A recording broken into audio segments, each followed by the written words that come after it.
Assalamualaikum warahmatullahi wabarakatuh. Puji berserta syukur kepada Allah SWT yang telah memberikan kita beribu-ribu nikmat. Tidak lupa salawat dan salam kepada Nabi Muhammad SAW. Semoga kita mendapatkan syafaat dan mendapatkan petunjuk di hari kiamat nanti. Sebelum memulai ceramah, izinkan kami perkenalkan terlebih dahulu. Nama saya Takia Rahmadani dan di sebelah saya bersama Nur Intan Susastiningsih. Kami akan menceramahkan tentang kesantunan dalam berbicara. Pemilihan kata-kata dalam masyarakat cenderung menurun akhir-akhir ini. Hal ini tampak pada ungkapan-ungkapan perkataan dan perasaan, seperti kita berdemonstrasi dan rapat-rapat umum. Mereka yang berkata kasar atau bertentasi menyerang. Tentu saja, hal itu sangat menggores hati yang menerimanya. Dan gejala sama yang terlihat pula terhadap para politisi kita. Misalnya, ketika kita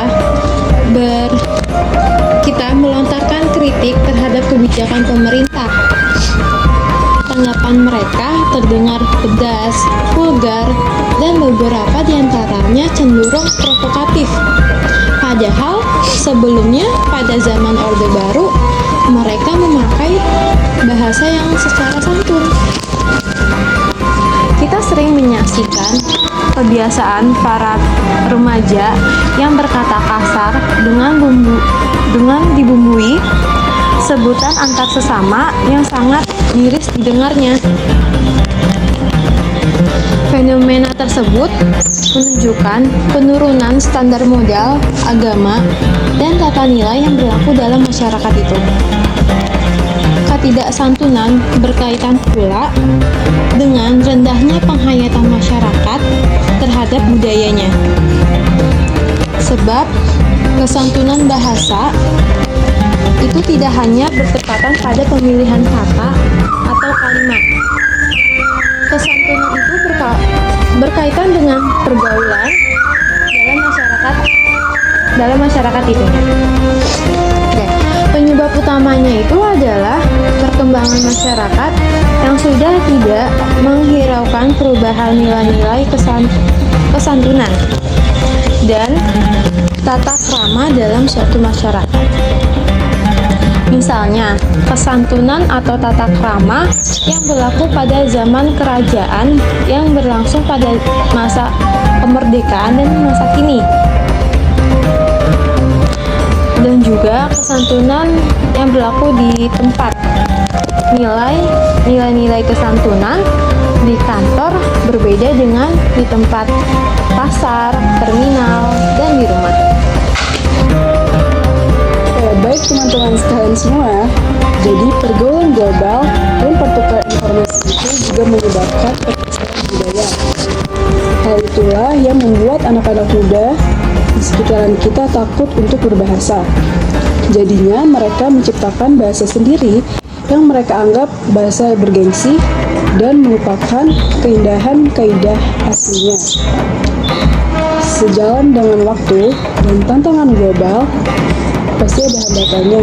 Misalnya, tayangan televisi yang bertolak belakang pada tata kehidupan dan tata krama orang timur.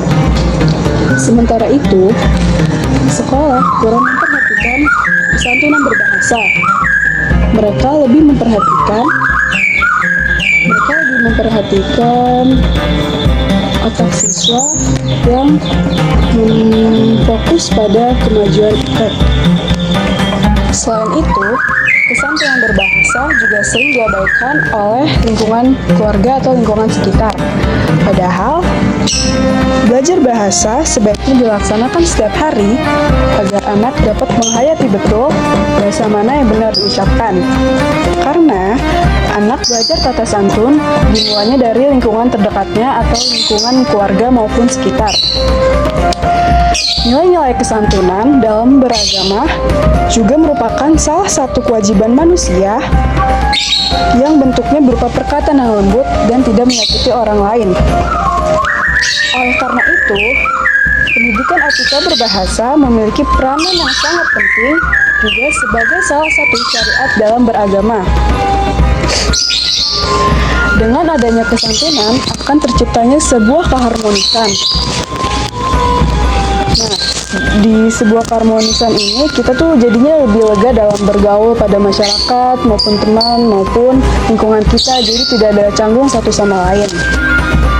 Penanaman kesantunan berbahasa juga sangat berpengaruh positif pada tingkat kematangan emosi seseorang. Semakin kita intens kesantunan berbahasa yang ditanamkan, kematangan emosi itu akan semakin baik.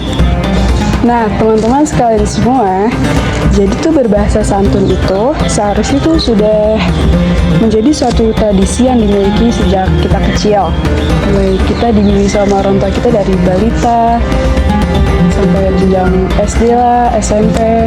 Dan itu diajarin bahasanya yang baik, yang benar, dan itu harus diikuti. Apabila kita mendengar hal perihal yang tidak baik dalam berbahasa, sebenarnya kita jauhi. Karena jika kita mengikutinya dan dibiarkan itu akan mengakibatkan kita menjadi tidak mempunyai kesantunan dalam berbahasa terkhususnya. Kita sendiri juga akan mempunyai sikap yang arogan, suka marah, kasar, dan kering dari nilai-nilai etika dan juga agama. Dan tentu saja tuh kondisi itu tuh pasti nggak diharapin sama orang tua kita, orang tua dari pokoknya semua orang tua dan teman-teman kita juga, tetangga kita mungkin itu nggak diharapin kalau kita tidak mempunyai kesantunan. Akhir kata, inilah materi ceramah yang dapat kami berdua sampaikan. Mohon maaf apabila ada kesalahan dalam kata-kata yang kami berdua ucapkan. Semoga ceramah ini dapat bermanfaat bagi teman-teman semua dan khususnya buat kami berdua. Oke, sekian saja dari kami. Wabillahi taufiq wal hidayah. Wassalamualaikum warahmatullahi wabarakatuh.